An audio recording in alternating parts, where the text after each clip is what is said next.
नमस्कार, आप देख रहे हैं एनएमएफ न्यूज। आपके साथ मैं हूं नम्रता चौधरी। और संभल के सीओ अनुज चौधरी के बयान ने इस वक्त न सिर्फ संभल, न सिर्फ उत्तर प्रदेश, बल्कि पूरे देश में इस वक्त बवाल काटा हुआ है।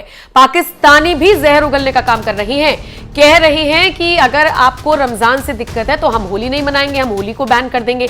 सोशल मीडिया पर अलग अलग टिप्पणियां आए जा रही हैं और इसको देखते हुए जिस तरीके से योगी आदित्यनाथ ने डंके की चोट पर अनुज चौधरी का समर्थन कर दिया, उसको लेकर तो और ज्यादा पावर मिल गई है अनुज चौधरी को, ऐसा कहा जा रहा है। योगी आदित्यनाथ ने हाल ही में एक कॉन्क्लेव में कहा, बात शुरू हुई और योगी आदित्यनाथ कहते हैं कि होली के अवसर पर मुझे लगता है कि एक दूसरे की भावनाओं का सम्मान होना चाहिए। जुमे की नमाज हर शुक्रवार को होती है, होली वर्ष में एक बार होती है और प्यार से लोगों को यही समझाया गया। उन लोगों का धन्यवाद करता हूं जिन्होंने पहले ही बयान जारी कर दिया कि पहले होली होने दो, 14 मार्च को होली है, दोपहर 2 बजे तक होली खेलने दो, उसके बाद जुमे की नमाज पढ़ लेना। बहुत सारे मुस्लिम धर्म गुरुओं ने भी लोगों से अपील की कि हम लोग इसको मानेंगे, क्योंकि होली साल में एक बार पड़ती है और जुमे की नमाज हर सप्ताह पढ़नी है। नमाज स्थगित भी हो सकती है, कोई बाध्यकारी तो है नहीं कि होना ही होना है, लेकिन अगर कोई व्यक्ति पढ़ना ही चाहता है तो अपने घर में पढ़ सकता है। जरूरी नहीं कि वो व्यक्ति मस्जिद में ही जाए, अगर जाना ही है तो फिर रंग से परहेज ना करे। अगर रंग से परहेज है तो अच्छा होगा घर में रहे। पुलिस अधिकारी ने भी यही बात समझाई है। हमारा जो वो पुलिस अधिकारी है वो पहलवान रहा है, अर्जुन अवार्डी रह चुका है, पूर्व ओलंपियन भी है, पहलवान है तो पहलवान की तरह ही बोलेगा। इसमें कुछ लोगों को थोड़ा बुरा लग सकता है, लेकिन सच है और उस सच्चाई को स्वीकार करना चाहिए। तो सुना आपने योगी आदित्यनाथ ने क्या कुछ कहा था। अब इसके बाद डीएम जो कि संभल के हैं राजेंद्र पेंसिया, उनकी तरफ से एक आदेश जारी किया गया है। दरअसल वो चाहते हैं कि संभल में जिस तरीके से देखिए बवाल हुआ, उसके बाद 4-5 अधिकारी लाइमलाइट में आ गए, अनुज चौधरी तो कुछ ज्यादा ही लाइमलाइट में आ गए, फिर 52 जुम्मा एक होली वाला उनका बयान वायरल हो गया। इसको लेकर सियासत हो रही है, पुलिस प्रशासन पर सवाल खड़े कर रही है विरोधी दल के नेता। ऐसे में डीएम ने सीधे सीधे निर्देश जारी कर दिए हैं कि भाई आप अब कोई मीडिया ब्रीफिंग नहीं करेंगे, सभी अफसर डीएम और एसपी के अनुमोदन के बाद ही अपनी बात मीडिया के साथ शेयर करेंगे, उसके अलावा कोई बात नहीं करेंगे। हालांकि डीएम ने यह भी कहा कि यह नियम तो पहले से है, लेकिन फिर भी मैं एक बार रिमाइंड करा रहा हूं, संभल में मीडिया पर डीएम एसपी के अधीनस्थ अफसरों को बिना अनुमोदन के बयान देने की पाबंदी लगा दी गई है। और यह फैसला ऐसे वक्त में लिया है जब संभल सीओ अनुज चौधरी ने कोतवाली में हुई पीस कमेटी की मीटिंग के दौरान पत्रकारों से बातचीत करते हुए कह दिया था कि साल में 52 जुम्मे आते हैं, एक होली आती है, जिसको रंग से दिक्कत हो वो घर से बाहर ना निकले। सुन लीजिए क्या कुछ कहा था अनुज चौधरी ने। ना निकले।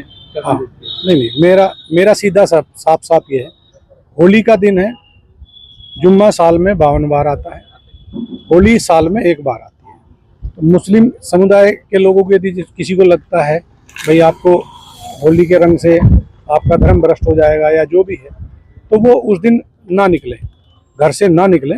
और यदि निकले तो उसका इतना बड़ा दिल होना चाहिए, वो दिल होना चाहिए कि भाई सब एक जैसे हैं, रंग तो रंग है। जिस तरह पूरे साल इंतजार करता है मुस्लिम पक्ष ईद का, इसी तरह से होली का भी इंतजार हिंदू पक्ष करता है। होली रंग डाल के, मिठाई खिला के, बुरा न मानो होली, इस तरह से मनाई जाती है। और ईद में भी लोग सेवैयाँ बनाते हैं, गले मिलते हैं, एक दूसरे के यहाँ जाते हैं, आते हैं, तो सेम उसी तरह का त्यौहार है।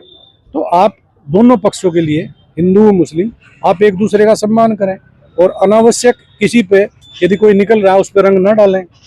ये हिंदू पक्ष के लिए भी हमने भाई, यदि कोई उससे बच रहा है तो उस पर भी रंग ना आप डालें।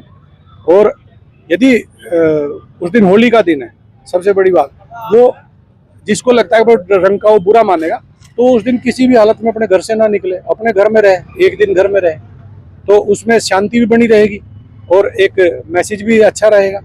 तो बाकी सबके लिए प्रशासन, खासकर संभल में, हम कोई भी इस तरह की लापरवाही किसी भी पक्ष की बर्दाश्त नहीं करेंगे।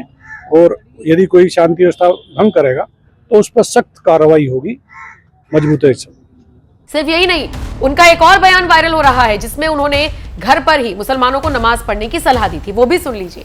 मेरा स्पष्ट संदेश ये है, जिस भाई को होली खेलनी हो उस दिन वो बाहर निकले, और जिसमें कैपेसिटी हो रंग खेलने की, जिसका बड़ा मन हो वो बाहर निकले, नहीं तो अनावश्यक कोई भी आदमी बाहर ना निकले, अपने बच्चों के साथ रहे, अपने घर में नमाज पढ़े।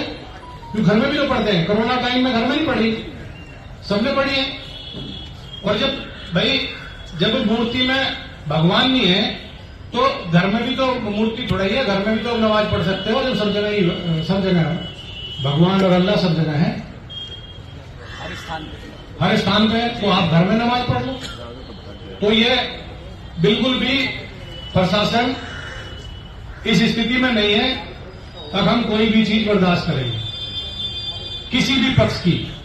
कुल मिलाकर देखा जाए तो वायरल होते हुए बयान और इस पर हो रही कंट्रोवर्सी को देखते हुए डीएम संभल ने कह दिया है कि एसपी और डीएम की परमिशन या उनको बताने के बाद ही आप कोई बयान मीडिया के सामने देंगे, बाकी कोई अधिकारी मीडिया के सामने कुछ नहीं बोलेगा। डीएम ने जिस तरीके से ये एक्शन लिया है उसको लेकर आप क्या राय रखते हैं? कमेंट सेक्शन में अपनी राय जरूर दें।